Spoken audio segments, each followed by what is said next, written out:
Oh my god. If you would have listened to everything we were talking about, we are with Mr. Sixto Paz, and we're going to be talking about a controversial topic for some that can believe and for others not. We are going to talk about UFOs.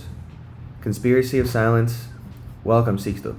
Sixto, what a pleasure to have you with us. Carlos, it's a pleasure. Thanks, Roberto. You left us with our mouths open with everything you are telling us. Do aliens really exist?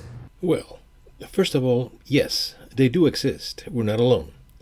There are hundreds of billions of planets with living conditions like ours.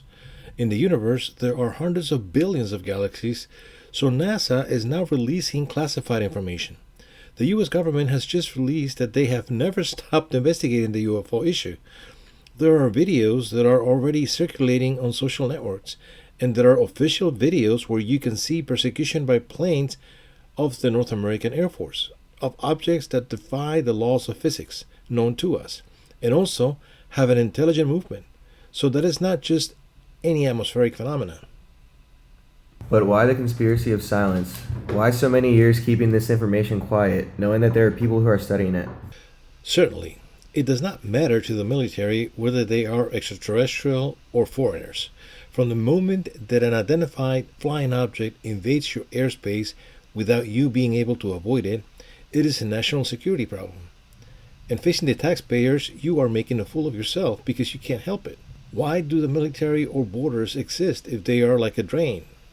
On the other hand, the most prosperous business that only competes profitably with the international drug trafficking is the sale of weapons. If these beings are shown to exist and do not come with bad intentions, because if not, they would have made us dust long ago. This would force all the countries of the world to unite as a single great nation in front of the visitors. What is the purpose of a UFO, Sixto? Why is it, from what you have studied? What is the reason they visit us? Are they among us, as we talked about? We have aliens infiltrated among us.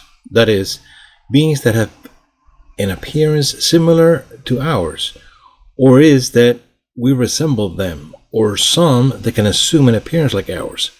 They are not necessarily usually as we see them. Now, why would they be coming here to Earth? What if we discover that the missing link is not here on Earth, but in the stars? That beings from other worlds whose only merit is that they started before us and are reaching the Earth from immemorial times, and they sowed life on our planet. What if we suddenly found that throughout all ancient cultures, all gods or envoys of the gods, angels, were nothing more than aliens, and that today they come to see how humanity has evolved? In other words, we are an extraterrestrial, sociological, anthropological, metaphysical experiment. Someday, our technology will allow us to travel to other planets and speed up the process of life. When intelligent life arises in those other planets, on those other worlds, for them, we will be like their gods, and we will have to make them understand that no, we're not. Simply that we come to help nature by sowing life, nothing more. Do you think, for example, all this about the pyramids impresses me like many of us think, and that man, especially at the time, it was impossible that they would have done it? People say they were made by aliens. Carlos, you imagine. What do you think? It's a pyramid. It is a stairway to heaven, to get closer to the gods that came from heaven. So when you come across cities like Teotihuacan, it is a map of heaven on earth. Every time you climb one of those pyramids, the one on the sun or the one on the moon, all the lateral pyramids are approaching the different constellations. In other words, each pre-Hispanic city was nothing more than a reflection of heaven on earth. It was like traveling from one constellation to the other, or entering from one solar system to the other. I suppose that you were also skeptical, as many people are. What made you believe and corroborate this issue? What it did to me was that 45 years ago, with a group of young teenagers, we had the experience of direct contact. We saw the alien ship come down. We saw the crewmen coming down. We were able to dialogue with them. Like a movie? That's right. Now, if everything had remained between us, it would not have had the slightest significance. The interesting thing is that a Spanish journalist, Juan Jose Benitez, known worldwide today for a series of books called The Trojan Horses, when he was only one more press correspondent from the EFE agency in Spain, he was sent to Peru. I'm Peruvian. In 1974, he accompanied us to the desert, and he saw the ships appear, just as the messages that we said we received through meditation told him so.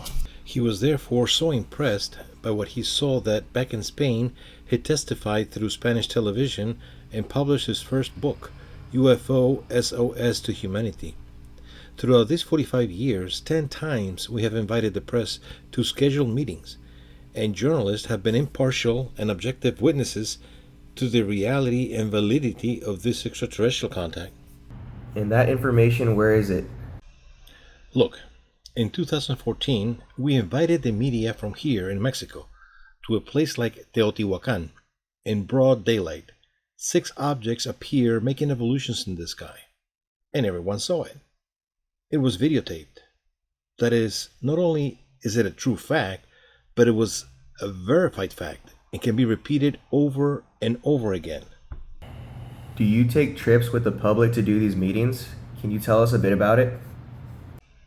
Of course, we have gone with the Travel Channel. We have gone with the Canadian television to Easter Island, one of the most enigmatic places on planet Earth. And there, in broad daylight, these objects have appeared. They are videotaped. You can find it there on YouTube. And the most interesting thing is that these meetings, you do not have to go to Peru or Chile or Polynesia to have extraterrestrial contact. Here in Mexico, it is one of the hottest places for UFO observation. Look, you have the case of Tepoztlan, there in Morelos. It is a spectacular place. For example, the area of Puebla, on the slopes of the Popocatépetl volcano, or the one in Iztaccíhuatl, where ships appear continuously in Hidalgo. Because we always see these images when we see it on television of volcanoes and UFOs. What does the volcano have to do with UFOs? Every time the Popocatépetl has erupted, going off, a cylinder-shaped or disc-shaped ships have entered the volcano. Immediately, the intensity of the volcano has decreased. Why? Because they are endangering one of the most populated cities on the planet, such as Mexico City. Then, what if these beings manage to extract part of that energy? I mean, are they helping us? They are helping us. What happens is that they do not pay the front page in the newspapers to demonstrate how good people they are. Isn't that their goal? What is their goal? In other words, the objective is really to help humanity so that we move from this precocious adolescence to a responsible youth. Can we identify any extraterrestrial that is among us? For example, here that we are 70 people, could someone be infiltrated? First of all these beings have the ability to blend in with the environment. They would go unnoticed. And I am right here in Mexico right now because this Sunday, the 21st, in the Central Medical Center at 5 p.m. in the afternoon, we're going to give a conference about the end of the conspiracy of silence. Don't miss it. Hey, perfect. Thanks.